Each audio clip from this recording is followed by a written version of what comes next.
College student mysteriously vanishes after receiving cryptic phone call.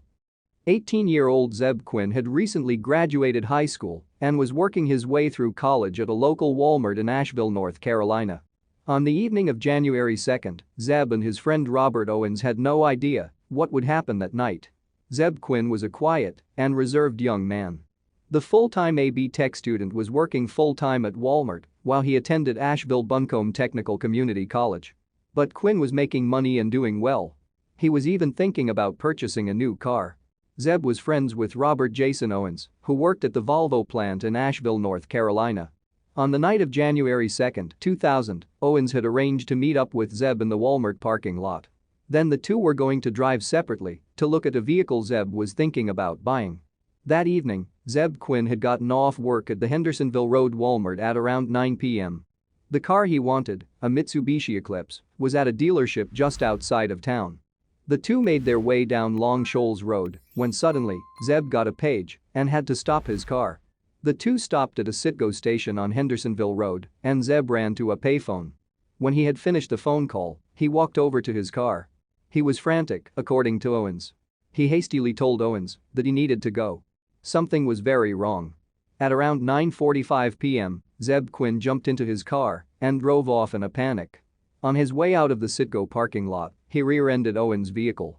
But with no idea where he was going and no way to contact him, Owens decided that nothing could be done. He'd talk to Zeb the next day about paying for the damage. The next day, Zeb Quinn never returned home. Zeb wasn't an outgoing individual, he liked his job and enjoyed going to college. He hadn't packed anything, no clothes, contact lens solution, and no money. He had simply driven off into the night and vanished. And that evening, Robert Owens was treated at a local hospital for fractured ribs and a head injury. He said that he sustained in a second car accident after Zeb had driven off. No accident report was filed with police. It was an odd coincidence, to be sure. The day after Zeb disappeared, his mother filed a missing persons report.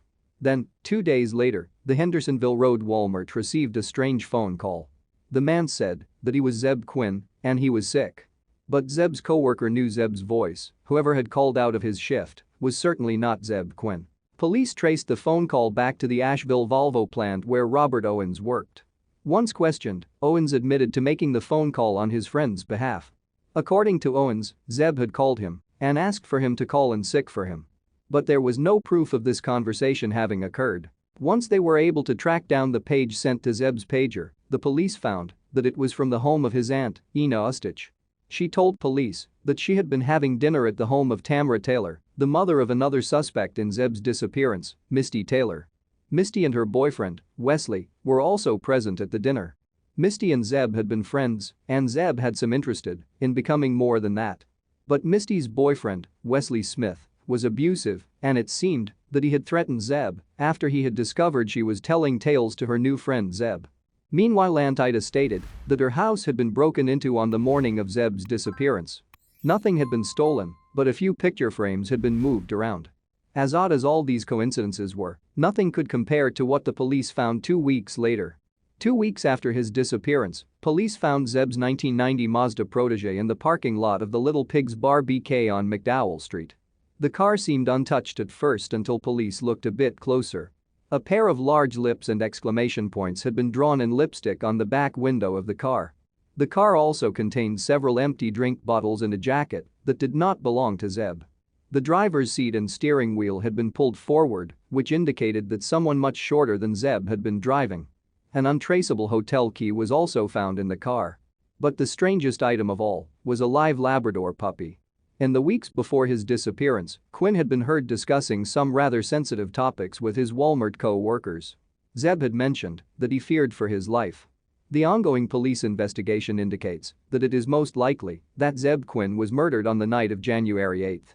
For the longest time, the case went cold and no links between Owens and Misty were found. That is, until 2009. In October 2009, detectives gathered hair, fingerprint and saliva samples from a 28-year-old West Asheville woman believed to be involved in some way with Zeb Quinn's disappearance. Then, on March 17, 2015, police finally arrested Robert Owens. The arrest was for an unrelated incident regarding the disappearance and murder of Food Network star television contestant Christy Schoen, as well as her husband J.T. Codd and their unborn child. Despite the arrest and Owen's implication in the Schoen-Cobb disappearance, police were still unable to link Robert Owens to the demise of Zeb Quinn on the night of January 2, 2000. However, Asheville police still believe that Owens is the key to unlocking what happened to Zeb. In the meantime, Denise Blahakis, Zeb's mother, continues to scour the internet for answers about her son's disappearance. The Facebook group dedicated to her son is still up and running, and she implores followers to continue to pray for her son and send her any information they might have on Zeb's whereabouts or even his ultimate fate. Thank you for watching this fantastic story. Please tap one of the 2 videos on your screen for another amazing wonder stories.